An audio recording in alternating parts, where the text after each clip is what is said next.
Hello बच्चों, कैसे हो आप लोग। तो आज हम पढ़ रहे हैं करंट इलेक्ट्रिसिटी का लेक्चर 2। और लेक्चर 1 में हम लोग ने पढ़ा था इलेक्ट्रिक करंट के डिफरेंट डिफरेंट अलग अलग टाइप के वेरिएशन के बारे में। और अभी हम पढ़ने वाले हैं इलेक्ट्रोमोटिव फोर्स या ईएमएफ। तो कल भी मैंने इसके बारे में सेल के बारे में बताया था लास्ट लेक्चर में, लेकिन आज मैं थोड़ा इसको और डिफरेंट टाइप से समझाने की ट्राई करता हूँ।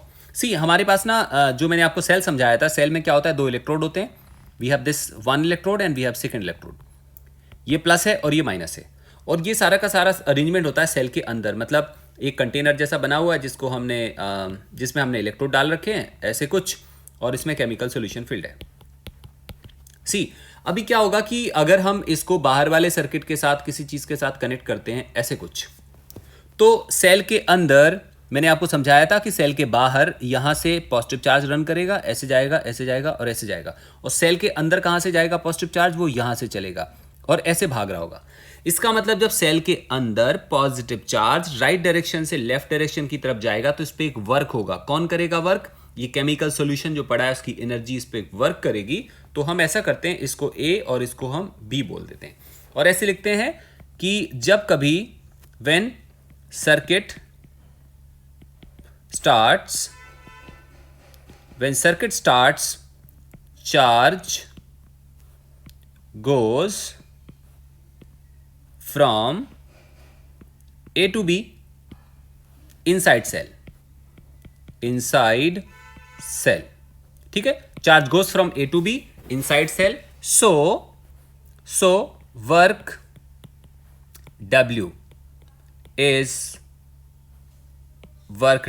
is done on charge। तो चार्ज के ऊपर कुछ वर्क होता है, वर्क W हम करते होते हैं। तो चार्ज यहां से लेके वहां तक जा रहे हैं तो हम वर्क W कर रहे हैं। तो कोई हमसे बोले कि इन दोनों इलेक्ट्रोड के बीच में EMF क्या होगा, तो आप बोलते होते हैं कि सर EMF का मतलब हुआ EMF is not work. EMF का मतलब होता है work done per unit charge, मतलब कितना हम काम कर रहे हैं और उसके रिस्पेक्ट में कितना जो चार्ज है उन दोनों का जो डिवीजन आएगा, उनका जो रेशियो आएगा, वो हमें समझाएगा EMF को। तो EMF equal to work upon charge, तो ये एक तरह से पोटेंशियल डिफरेंस होगा, नहीं? So this is basically potential difference और वोल्टेज जो हमारे दोनों इलेक्ट्रोड के बीच में डेवलप होगा। तो और इसकी यूनिट क्या आएगी? इसकी यूनिट आएगी जूल पर कूलम, या इसी को हम कैसे जानते हैं? इसको हम जानते हैं वोल्ट के नाम से। सो बेसिकली ये वोल्ट के बराबर होगी इसकी EMF की वैल्यू। एक और चीज है, जैसे इसका नाम है EMF मतलब इलेक्ट्रोमोटिव फोर्स। देखा जाए तो ये फोर्स नहीं है, मतलब जिस हिसाब से हम लोगों ने समझाया ये एनर्जी है, ये फोर्स नहीं है। बट फिर इसका नाम फोर्स क्यों लिखा है? फोर्स इसलिए लिखा क्योंकि EMF, ध्यान से समझो, this is higher potential side and this is lower potential side.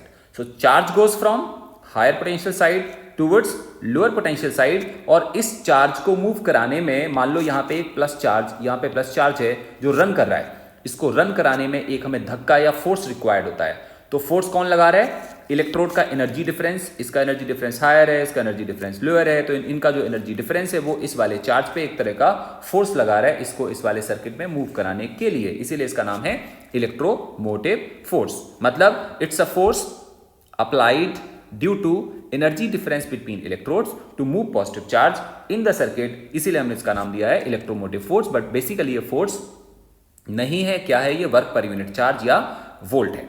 एक और बात ध्यान देना, जब हम लोग ये बात समझ रहे हैं ना यहाँ पे कि ये वर्क पर यूनिट चार्ज है, तो हम यहाँ पे एनर्जी का लॉस कंसीडर नहीं कर रहे हैं। बट रियलिटी में क्या होगा? जब सर्किट चलेगा, जब सेल चलना शुरू होगा, तो सेल के अंदर यहाँ पे बहुत सारा एनर्जी का लॉस होगा। क्यों होगा? क्योंकि इस केमिकल सोल्यूशन का अपना विस्कोसिटी है, अपनी उसकी एनर्जी लॉस होगी। उसकी वजह से जब ये चार्ज यहाँ से यहाँ पहुँचेगा तो इसके पास उतनी एनर्जी नहीं होगी जितना हमने कंसीडर करा है। सो EMF की डेफिनेशन ये है कि EMF की एक और डेफिनेशन है, EMF is potential difference between electrodes when cell is not connected to any device. इसका क्या मतलब हुआ? जब सेल किसी डिवाइस के साथ कनेक्टेड नहीं होगा तब जो पोटेंशियल डिफरेंस आएगा उसको हम EMF बोलते हैं। बेटा ध्यान से समझो, ये हायर पोटेंशियल है, ये लोअर पोटेंशियल है, इन दोनों के बीच का जो पोटेंशियल डिफरेंस आएगा उसका नाम है EMF। बट वो EMF कब की बात हो रही है? जब EMF is potential difference between electrodes when cell is not connected to any device. इसका मतलब क्या है, जब भी सेल किसी डिवाइस के साथ कनेक्टेड हो जाएगा, चार्जेस का फ्लो शुरू होगा, और जैसे चार्जेस का फ्लो शुरू होगा इस पूरे प्रोसेस में यहां पे एनर्जी का बहुत सारा लॉस होगा। जब लॉस होगा तो हमें उतना पोटेंशियल नहीं मिलेगा या उतनी वैल्यू नहीं मिलेगी जितनी एक्चुअली मिलना चाहिए। सो EMF आइडियल कंडीशन में वोल्टेज है। आइडियल कंडीशन का मतलब when cell is not working. मैं आपको डायग्राम दूसरा दिखाता हूं। इसका सिंबल डायग्राम बनाए तो हम ऐसे बनाएंगे, ये प्लस और ये माइनस होगा। एक्चुअली ये V प्लस होगा और ये V माइनस होगा, जिसको हमें EMF नाम दिया। EMF ब्रैकेट में मैं E लिख देता हूं, वो कितने के बराबर होगा, V plus minus V minus. और ये क्या है, ये है without any loss of energy in internal resistance. मतलब अगर हम क्या मान के चल रहे हैं कि सर्किट कनेक्टेड नहीं है, अगर सर्किट कनेक्टेड नहीं होगा तो यहां पे एनर्जी का लॉस नहीं होगा। अगर यहां पे एनर्जी का लॉस नहीं होगा तो इंटरनल रेजिस्टेंस में किसी भी तरह की एनर्जी का लॉस नहीं आएगा। सो EMF क्या चीज है, दोनों के बीच का पोटेंशियल डिफरेंस है, और हमने क्या मान के चला है, without any loss of energy in the internal resistance. I hope आपको क्लियर हो गया होगा। हाँ, लेकिन अगर यही सेल जब किसी डिवाइस के साथ कनेक्टेड होता है, ये डिवाइस कुछ भी हो सकती है, बल्ब, ट्यूबलाइट, कुछ भी हो सकता है, तो जब इसमें से करंट फ्लो होना शुरू होता है ना ऐसे, तो एक्चुअली सेल के अंदर जो इंटरनल रेजिस्टेंस है उसमें एनर्जी का लॉस, ये इंटरनल रेजिस्टेंस है, इसमें एनर्जी का लॉस होना शुरू होता है। तो फिर वो EMF नहीं होता, फिर क्या होता है, वो वोल्टेज होता है। तो हम लाइन लिख सकते हैं, when circuit is connected, comma, there is flow of current, so there is loss of energy in internal resistance, there is loss of energy in internal resistance. तो ऐसे वाले केस में voltage across cell is V, जो E से कम होगा। Line समझने की try करो। अगर हम ये मान के चल रहे हैं, जैसे ये वाला केस हम कंसीडर कर रहे हैं जिसमें कोई भी करंट का फ्लो नहीं हो रहा, अगर कोई भी करंट का फ्लो नहीं होगा तो इलेक्ट्रोड के अक्रॉस पोटेंशियल डिफरेंस मैक्सिमम आएगा। बट अगर सेल में से करंट फ्लो होना शुरू होगा तो इंटरनल रेजिस्टेंस के अक्रॉस कुछ ना कुछ एनर्जी का लॉस आएगा। तो अब ये पूरा का पूरा सेल जो पोटेंशियल प्रोवाइड करेगा आउटर सर्किट में, वो उतना नहीं करेगा जितना करना चाहिए था, उतने से हल्का सा कम करेगा। तो क्या लिखा है, when circuit is connected there is flow, when circuit is connected there is flow of current, so there is loss of energy in internal resistance। अगर loss of energy होगी internal resistance में तो voltage across cell is V, जो E से थोड़ा सा कम होगा। इसका मतलब हम बात कर सकते हैं दो केसेस की। केस वन, ये सेल है और सेल के साथ इंटरनल रेजिस्टेंस फ्री में मिलता है, क्योंकि वो तो होता है। इसको हम बोलते हैं EMF, इसको बोलते हैं R। और ये इस टाइम पे सर्किट इज नॉट कनेक्टेड, मतलब नो करंट, हम ऐसे मान सकते हैं। जब कोई भी करंट नहीं होगा तो ऐसे वाले केस में voltage of cell equal to क्या बोलेंगे बेटा, E के बराबर आएगा, क्योंकि करंट फ्लो नहीं हो रहा तो इंटरनल रेजिस्टेंस में कोई भी एनर्जी का लॉस नहीं होगा। केस नंबर टू में ये ऐसे है और एक किसी के साथ कनेक्टेड है, चाहे बल्ब, कुछ भी हो सकता है, पता नहीं है क्या चीज है, बट कुछ ना कुछ चीज इसके साथ में कनेक्टेड है, मतलब यहां पे कुछ ना कुछ चीज कनेक्टेड है। और अगर हम कनेक्ट करके चलेंगे तो सर्किट में करंट होगा। अब हम क्या बोलेंगे, देयर इज करंट। इस वाले केस में देयर इज करंट, तो ऐसे केस में जो वोल्टेज आएगा वो क्या होगा, ऐसे केस में जो वोल्टेज आएगा वो होगा इक्वल टू क्या लिखेंगे, V, जो E से कम होगा। तो अगला टॉपिक है ड्रिफ्ट वेलोसिटी। ड्रिफ्ट वेलोसिटी क्या चीज है, जैसा इसका नाम समझ आ रहा है, ड्रिफ्टिंग। ध्यान दें तो हमने +1 में पढ़ा होता है जब हम रिवर की प्रॉब्लम्स को करते हैं कि एक स्विमर कितना ड्रिफ्ट हुआ, ड्रिफ्ट का मतलब होता है फ्लो के डायरेक्शन में शिफ्ट होना, फ्लो के डायरेक्शन में शिफ्ट होना। मैं आपको थोड़ा सा एक्सपेरिमेंट करके समझाता हूं। ये हमारे पास एक मेटल का वायर है, कोई कंडक्टिंग वायर है, और इसमें इलेक्ट्रॉन होंगे, थोड़े से होंगे कि बहुत सारे होंगे? एक्चुअली इसमें बहुत सारे इलेक्ट्रॉन होंगे और वो रेंडमली अलग अलग डायरेक्शन में भाग रहे होंगे। और इसमें जो इलेक्ट्रॉन होंगे ना, अगर हम इसकी बात करें कि ये मेटल है, तो मेटल में नंबर ऑफ इलेक्ट्रॉन होते हैं nearly 10⁻29 electron per metre cube.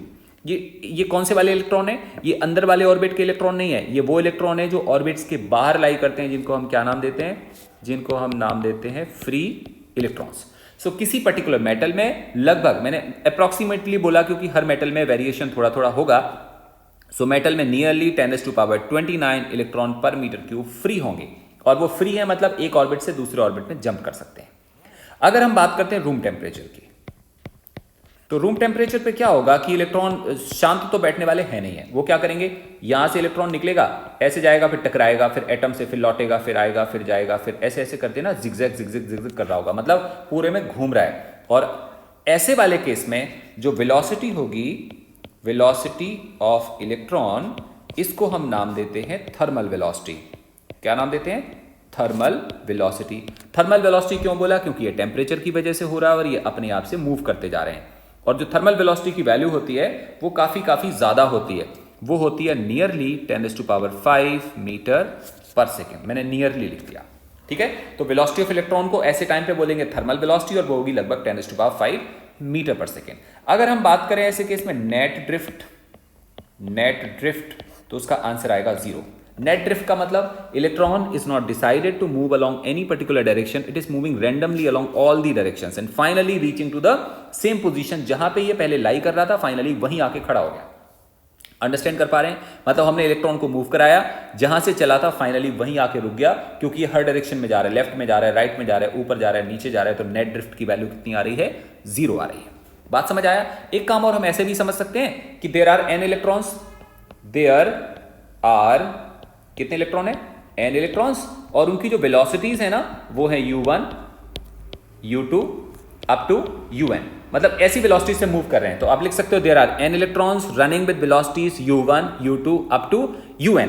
अगर हम इन सब का एवरेज निकालें, u का एवरेज कैलकुलेट करें, तो हमें क्या पता चलेगा? हमें पता चलेगा u1 plus u2 plus up to un divided by n, it comes out 0। Drift को समझने के दो तरीके हैं। या तो तुम ड्रिफ्ट को एक पर्टिकुलर इलेक्ट्रॉन से समझ सकते हो, तो तुम क्या बोलोगे? कोई भी इलेक्ट्रॉन किसी डायरेक्शन में नेट शिफ्ट नहीं करने वाला, या तो एक डायरेक्शन में जाएगा तो कुछ देर बाद फिर से लौट के आ जाएगा, तो उस इलेक्ट्रॉन का ड्रिफ्ट होगा 0। एक तरीका समझ आ गया।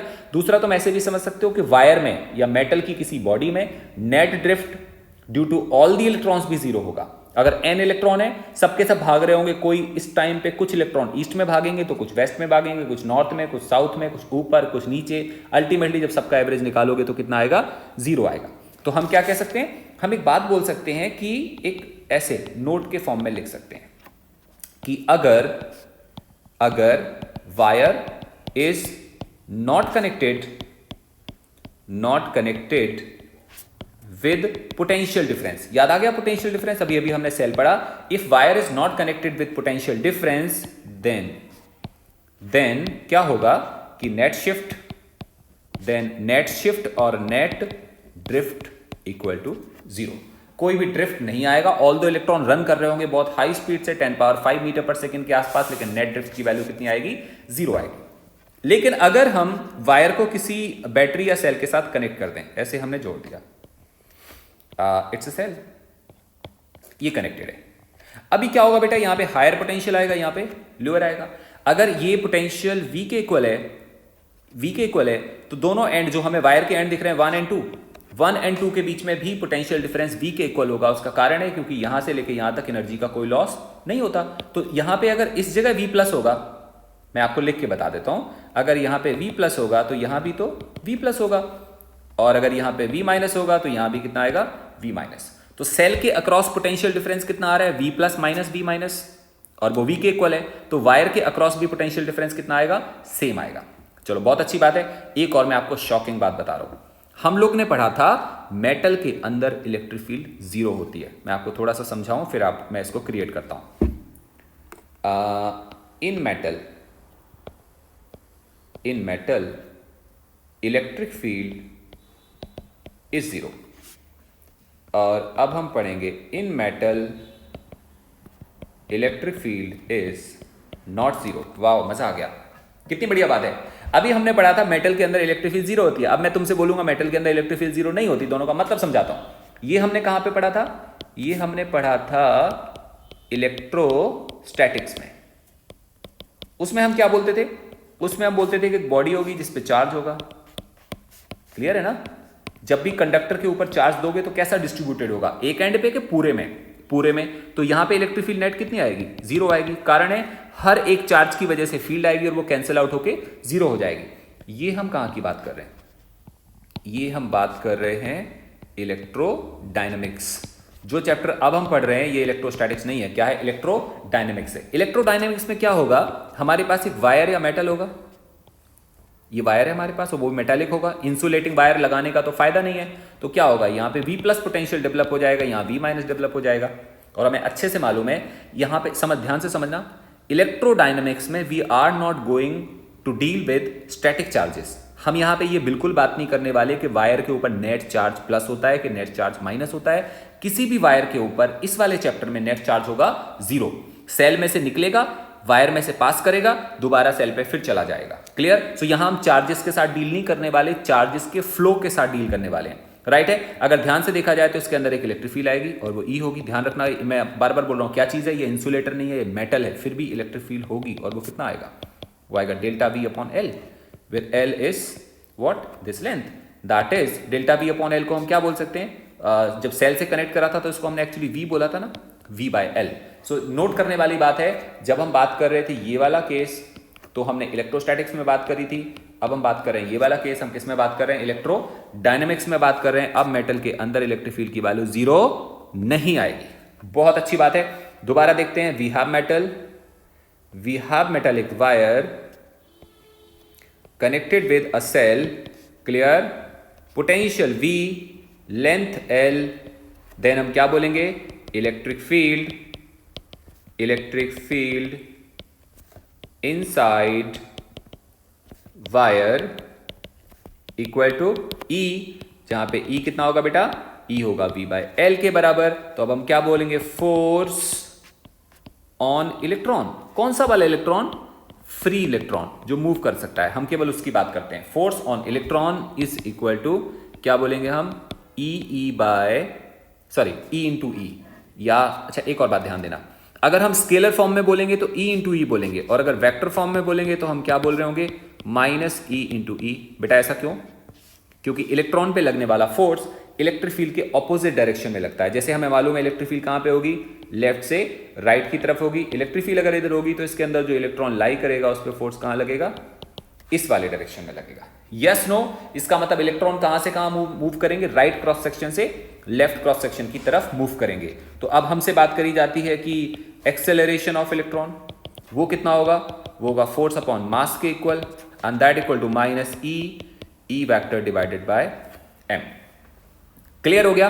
अब सुनो आगे क्या होगा। आगे ये होगा कि ये वाला इलेक्ट्रॉन यहां से भागेगा, वायर के अंदर भागेगा। क्लियर है? और वायर के अंदर भाग के फिर ये आगे जाएगा और एटम से टकराएगा। और जब अलग अलग एटम से टकराएगा तो एक्चुअली वो यहां से चलेगा और फिर इससे टकराएगा, फिर थोड़ा पीछे आएगा, फिर आगे जाएगा, फिर थोड़ा टकराएगा। एक काम करते हैं, इसको 1, इसको 1 और इसको 2 बोलते हैं। क्लियर? और यहां पे लाइन लिखते हैं 1 to 2 इज कॉल्ड, क्या बोलेंगे इसको? 1 to 2 is called free path length. Free path length क्यों बोला हमने? क्योंकि ये वो लेंथ है जहां तक इलेक्ट्रॉन मूव करा। 1 से लेकर 2 तक इलेक्ट्रॉन मूव करेगा, उसके बाद टक्कर होगी, फिर पीछे आएगा, फिर आगे जाएगा, फिर पीछे जाएगा। इसका मतलब उसका बिना हिंड्रेंस के मोशन कहां से कहां तक हुआ? 1 से 2 तक हुआ। इसलिए हमने इसको क्या नाम दिया? Free path length. Free path length. और सुनो, टाइम ऑफ कोलिजन, कोलिजन क्यों बोला? क्योंकि इलेक्ट्रॉन टकराएगा ना। Time of collision between 1 and 2 is called, आप बताओ क्या बोलेंगे इसको हम? Is called free path time. क्या बोलते हैं इसको हम? Free path time. और जनरली मैं इसको टाउ से रिप्रेजेंट करूंगा, टाउ से रिप्रेजेंट करूंगा। क्लियर हो गया? 1 to 2 is called free path length, time of collision between 1 and 2 is called free path time. इतना क्लियर हो गया? चलो बहुत अच्छी बात है। अब हम बात करते हैं कि इफ देयर आर, ऐसे बोलेंगे हम, if there are n electrons in wire, if there are n electrons in wire and each electron is moving with each electron is moving with initial velocity u1 u2 up to un, then velocity of all electrons before collision are v1 v2 up to vn। बेटा समझो मैं क्या समझाने की try कर रहा हूं। अगर यहां इस वाले वायर में n इलेक्ट्रॉन हो, ठीक बात है, अगर हमने सेल को कनेक्ट नहीं भी करा होता तब भी वो इलेक्ट्रॉन भाग रहे होते। कितनी वेलोसिटी से भाग रहे होते? If there are n electrons in wire and each electron is moving with initial velocities, कितना? u1 u2 up to un, then velocity of electron before collision are, ये कौन सी वाली वेलोसिटी है? ये वाली हमने इनिशियल वेलोसिटी ली है कि फाइनल वेलोसिटी ली है? ये फाइनल ली है। और ये velocity of electrons are v1 v2 up to vn। तो बेटा अलग अलग इलेक्ट्रॉन की जो वेलोसिटीज आएंगी वो ऐसे कुछ आएंगी। ये फर्स्ट इलेक्ट्रॉन की वेलोसिटी होगी और वो आएगी u1, याद है ना first equation, v equal to u plus at, u1 plus a। Acceleration सबका सेम होगा, ध्यान रखना। एक्सेलरेशन क्या था? अभी अभी हमने पढ़ा था ना, एक्सेलरेशन होता है फोर्स अपॉन मास, फोर्स होगा QE मतलब E upon m। So electric field सबके पास सेम है, तो एक्सेलरेशन की वैल्यू सेम आएगी, मल्टीप्लाइड बाय टाउ। टाइम कौन सा लेंगे हम? Mean free path time, that is tau 1। ये टाउ 1 कौन सा टाइम है? ये टाइम ऑफ कोलिजन है फर्स्ट इलेक्ट्रॉन का। ऐसे हम बात कर सकते हैं second electron and that equal to u2 plus a into tau 2, and similarly we talk about the nth electron, और वो आएगा ऐसे, वो आएगा un plus a into tau n। Clear हो गया? सो v1 v2 किसकी वेलोसिटीज हैं? v1 है फर्स्ट इलेक्ट्रॉन की वेलोसिटी कोलिजन से पहले, v2 है सेकंड की, थर्ड की, फोर्थ की, nth की। कोई हमसे बोले एवरेज बताओ, ठीक है ना? तो अगर हमसे बात करी जाए average velocity of all electrons, सभी का मिला के एवरेज कितना आएगा? तो तुम बोलोगे सर एवरेज आएगा v1 plus v2 plus up to vn divided by n, and that equal to क्या? दैट इक्वल टू आएगा u1 plus u2 up to un divided by क्या लिखेंगे हम? n प्लस, वहां देखो दूसरे वाले टर्म में क्या आएगा? प्लस आएगा a वेक्टर, और ब्रैकेट में क्या लिखेंगे हम? Tau 1 plus tau 2 plus up to tau n divide by n। ध्यान से समझो, u1 u2 u3 un का एवरेज कितना आएगा? 0 आएगा, क्योंकि जब हमने बैटरी जस्ट कनेक्ट करी थी then all electrons were moving randomly, कोई लेफ्ट में जा रहा, कोई राइट में जा रहा, कोई ऊपर जा रहा, कोई नीचे जा रहा, सबका सम कितना आएगा? 0 आएगा। क्लियर? सो पहला टर्म समझ आ गया। What about this is time of collision. ये पहले वाले इलेक्ट्रॉन का वो टाइम है जब ये टकराएगा इतने टाइम के बाद, दूसरा कब टकराएगा? इतने बाद, तीसरा इतने बाद, nth कब टकराएगा? And what about this term, ये क्या चीज है? ये है एवरेज टाइम ऑफ कोलिजन। मतलब अगर हम सारे इलेक्ट्रॉन्स को एज वन सिस्टम कंसीडर करें तो इसको हम बोलेंगे मीन फ्री पाथ टाइम। क्या बोलेंगे? मीन फ्री पाथ टाइम, और इसको हम टाउ लिख देंगे या टाउ मीन लिख देंगे। तो उसके हिसाब से, और जो लेफ्ट हैंड साइड है उसको हम क्या बोलेंगे? उसको हम बोलेंगे वी एवरेज, और वी एवरेज को ही हम ड्रिफ्ट वेलोसिटी नाम देंगे, क्योंकि ये वो वेलोसिटी है जिस वेलोसिटी से इलेक्ट्रॉन्स आगे के डायरेक्शन में भाग रहे हैं। तो हम लोग यहां पे लिखते हैं वी एवरेज इक्वल टू, ये वाला टर्म 0 हो गया था, प्लस दिस a, और यहां पे क्या लिखेंगे हम? टाउ का एवरेज या मीन वैल्यू। क्लियर? और इसी जो हमने वी एवरेज लिखा, इसी को हम नाम देते हैं v drift, and v drift equal to कितना आ जाएगा? a into tau average. Clear? A को हम क्या बोलते थे?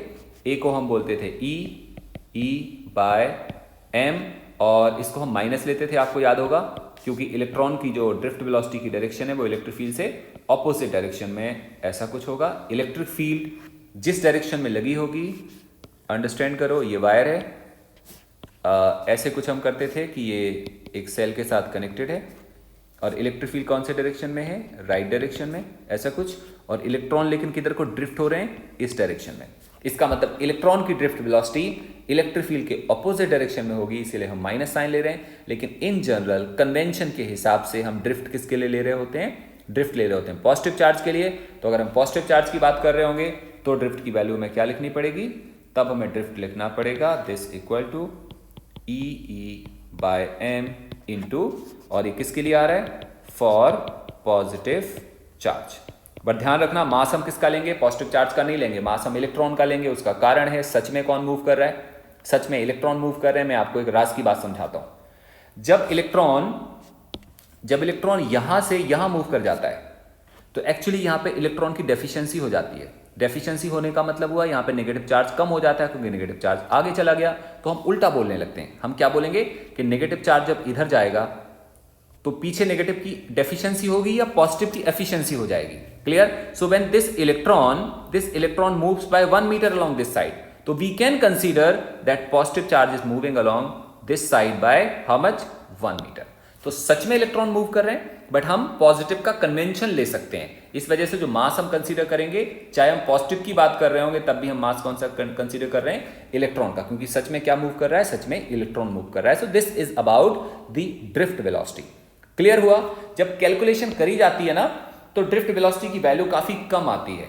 इन जनरल जो ड्रिफ्ट वेलोसिटी आती है, ड्रिफ्ट वेलोसिटी फॉर कंडक्टर्स या metal for conductors is nearly, ये मैं बार बार नियरली वर्ड क्यों यूज कर रहा हूं? क्योंकि कंडक्टर तो बहुत टाइप के होते हैं। सिल्वर भी कंडक्टर है, आयरन भी है, कॉपर भी है, गोल्ड भी है, सब अलग अलग तरह के कंडक्टर हैं। तो सब में वैल्यू आएगी, उसमें हल्का हल्का सा फर्क आएगा। Drift velocity for conductors is nearly 10⁻⁴ metre per second. Can you understand? Actually electrons, मतलब in reality electrons are moving with velocity 10⁵ metre per second. उसको हम नाम देंगे थर्मल वेलोसिटी या instantaneous velocity of electron. But सच में battery लगाने से जो इलेक्ट्रॉन का नेट शिफ्ट होगा एक डायरेक्शन में, वो बहुत ज्यादा नहीं होगा। कितना होगा? बहुत बहुत कम होगा। 10⁻⁴ is very very small amount, बहुत छोटी सी वैल्यू है। इसका मतलब इलेक्ट्रॉन जब यहां से यहां नेट शिफ्ट कर रहा होगा ना, ये वाला इलेक्ट्रॉन यहां जा रहा होगा, इसकी नेट रफ्तार बहुत बहुत कम है। उसका कारण है क्योंकि ये सीधा नहीं जा पाता। ये पहले ऐसे जाएगा, फिर टकराएगा, फिर पीछे आएगा, फिर आगे जाएगा, फिर पीछे आएगा, फिर आगे जाएगा। इसका मतलब इसका जो नेट शिफ्ट होगा आगे को, वो बहुत कम होगा। अगर मैं आपको डायग्राम के हिसाब से दिखाऊं तो मैं ऐसे दिखा सकता हूं कि इलेक्ट्रॉन यहां से चलेगा, थोड़ा आगे जाएगा, फिर पीछे जाएगा। आप देख रहे हैं कैसे कैसे हो रहा है? देख रहे हैं? ये नेट आगे नहीं जा रहा है, ये ऐसे ऐसे मोशन कर रहा है, मतलब आगे भी जा रहा है, पीछे भी जा रहा है। जब ये ऐसे ऐसे मोशन करेगा तो इसका जो नेट शिफ्ट आएगा आगे की तरफ, वो बहुत बहुत ज्यादा नहीं होगा, बट बहुत कम होगा। That is 10⁻⁴ metre per second. तो ड्रिफ्ट वेलोसिटी को हम समझा सकते हैं कुछ इस तरह से। देखते हैं। Drift velocity is defined as the average velocity with which the free electrons get drifted towards the positive end. Positive end, ध्यान से देखो, ये हमारे पास एक वायर है और हमने इसको एक सेल के साथ जोड़ रखा है। इलेक्ट्रॉन एक्चुअली किधर को ड्रिफ्ट होते हैं? ये पॉजिटिव साइड है और ये नेगेटिव साइड है। इलेक्ट्रॉन्स ड्रिफ्ट किधर होंगे? इस डायरेक्शन में। सो क्या लिखा है? Drift velocity is defined as the average velocity with which the free electrons get drifted towards the positive end of conductor under the influence of an external electric field. Electron किस वजह से भाग रहा है? क्योंकि हमने बाहर से इलेक्ट्रिक फील्ड लगाई है। किस वजह से? Since this cell is connected, so there is electric field, उसके इन्फ्लुएंस की वजह से भाग रहा है। इसको हम नाम देते हैं ड्रिफ्ट वेलोसिटी। कभी कोई आपसे डेफिनेशन पूछे तो आपने ये चीज लिख के आनी है। ठीक है बेटा? एक और चीज देखते हैं, बहुत ही बढ़िया। क्या लिखा है? Mobility. Mobility of charge carrier, mu से इसको रिप्रेजेंट करेंगे, is defined as the magnitude of drift velocity of charge per unit electric field. सुनो इसका क्या मतलब है। मान लो हमारे पास ये वायर है, वी हैव दिस वायर, और हमने इसको एक सेल के साथ कनेक्ट कर दिया, सेल के साथ कनेक्ट कर दिया ऐसे कुछ। तो इस सेल का अपना एक पोटेंशियल डिफरेंस होगा और यहां पे अपनी एक इलेक्ट्रिक फील्ड होगी ई। कुछ वायर्स में क्या होता है या कुछ मेटल्स में क्या होता है कि थोड़ी सी इलेक्ट्रिक फील्ड लगाने पे, इलेक्ट्रिक फील्ड हम कम लगाते हैं लेकिन ड्रिफ्ट वेलोसिटी ज्यादा आ जाती है। कुछ में हम इलेक्ट्रिक फील्ड कम लगाते हैं लेकिन ड्रिफ्ट वेलोसिटी कम आती है। मतलब हमने ये देखना है कि इलेक्ट्रिक फील्ड कम लगाने पे ड्रिफ्ट वेलोसिटी कितनी ज्यादा आती है। अगर ड्रिफ्ट वेलोसिटी ज्यादा आ जाए थोड़ी सी फील्ड लगाने पे, तो हम क्या बोलेंगे? उसकी मोबिलिटी ज्यादा है, मतलब मोबिलाइज बड़े तेजी से करता है इलेक्ट्रॉन्स को। सो अंडरस्टैंड करें, मोबिलिटी का मतलब है एक ऐसा मटेरियल या ऐसा मेटल जो इलेक्ट्रॉन्स को मोबिलाइज करता है from one end to other by the application of electric field, that's called mobility. और ये किस पे डिपेंड करती है? The mobility of charge carrier is defined as the magnitude of drift velocity of the charge per unit electric field.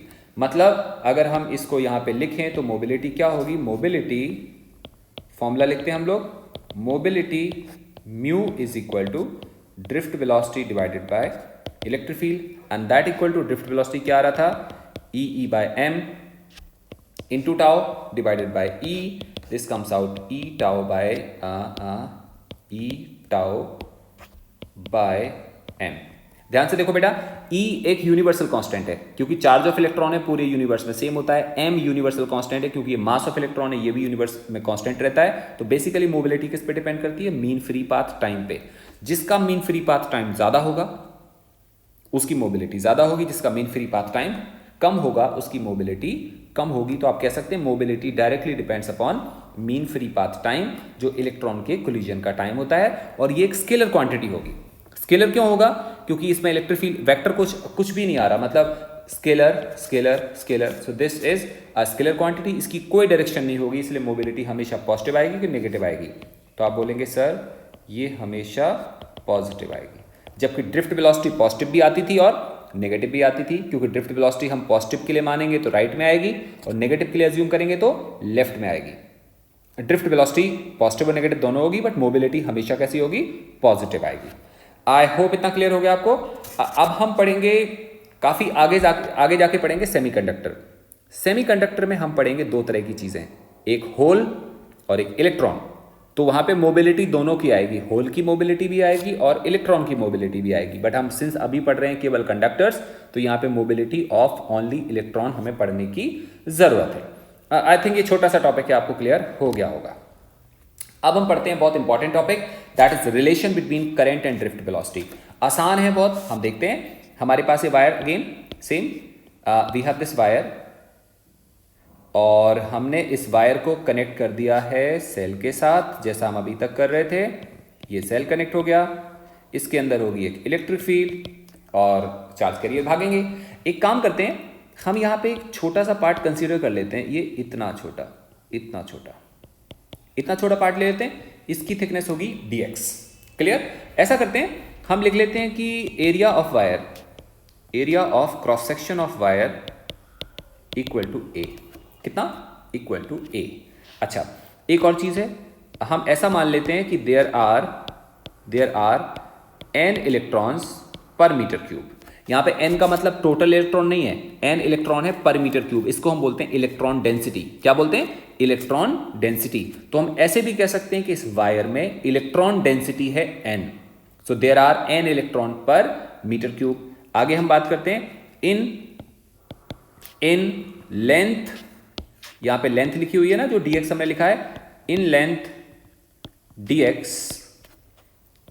dx volume equal to कितना आएगा? a dx। तो number of free electron equal to कितना आएगा? n क्या दिया था आपको बेटा? n दिया था number of electron per metre cube, और यहां पे हमने कितना वॉल्यूम ले लिया? a dx।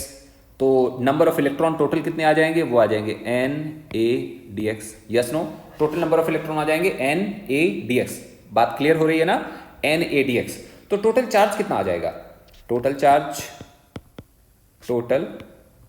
Charge in length dx is n a dx into e। ये क्या चीज आ गया? Total charge. ये बहुत ज्यादा होगा कि थोड़ा सा होगा? ये थोड़ा सा होगा, इसको हम dq बोल देते हैं। तो हम ऐसे बोल देते हैं बेटा, dq इक्वल टू क्या लिखेंगे हम लोग? n a e dx। बहुत अच्छी बात है। आगे देखो, इलेक्ट्रॉन्स जो मूव करेंगे ना, इस वाले जोन में मूव करेंगे, यहां से लेके यहां तक। तो dx लेंथ को क्रॉस करने में इलेक्ट्रॉन्स को कितना टाइम लगेगा? सोचो, dx लेंथ को क्रॉस करने में इलेक्ट्रॉन्स को कितना टाइम लगेगा? हम dt टाइम मान लेते हैं। तो हम ऐसे कह देते हैं कि electron crosses length dx in time dt, in time dt। So current कितना होगा? सो करेंट इक्वल टू क्या बोलते हैं बेटा हम, d q by d t, and that equal to n a e d x by d t. What is d x by d T?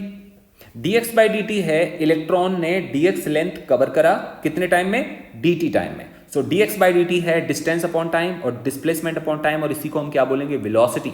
कौन सी वाली velocity है ये ड्रिफ्ट वेलोसिटी है, क्योंकि इतना लेंथ इलेक्ट्रॉन एक डायरेक्शन में शिफ्ट हो गए. इसी को हम क्या बोल सकते हैं, n a e v d. Clear हो गया बेटा, n a e v d. तो हमारे पास रिलेशन आ गया I equal to n e a v d, जहां पे n का मतलब क्या है, n का मतलब टोटल इलेक्ट्रॉन है कि n का मतलब है इलेक्ट्रॉन पर यूनिट वॉल्यूम.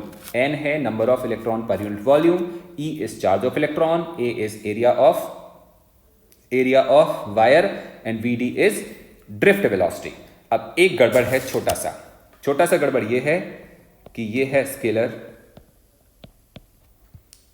और ये है स्केलर और ये है स्केलर और ये है वेक्टर.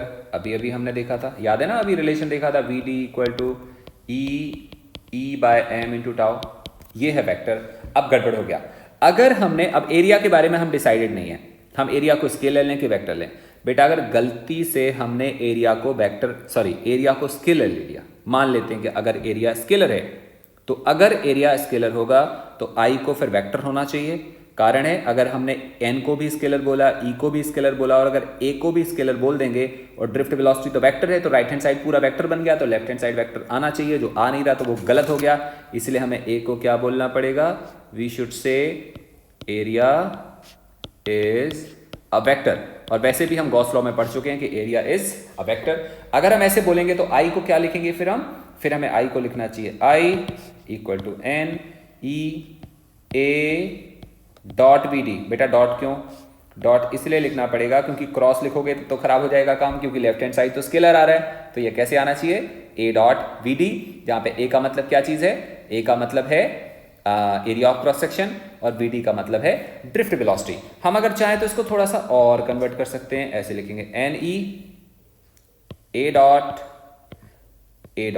Drift velocity. अब हम इलेक्ट्रॉन की बात नहीं कर रहे हैं, अब हम कन्वेंशनल पॉजिटिव चार्ज की बात करेंगे, तो वो आएगा e by m into tau.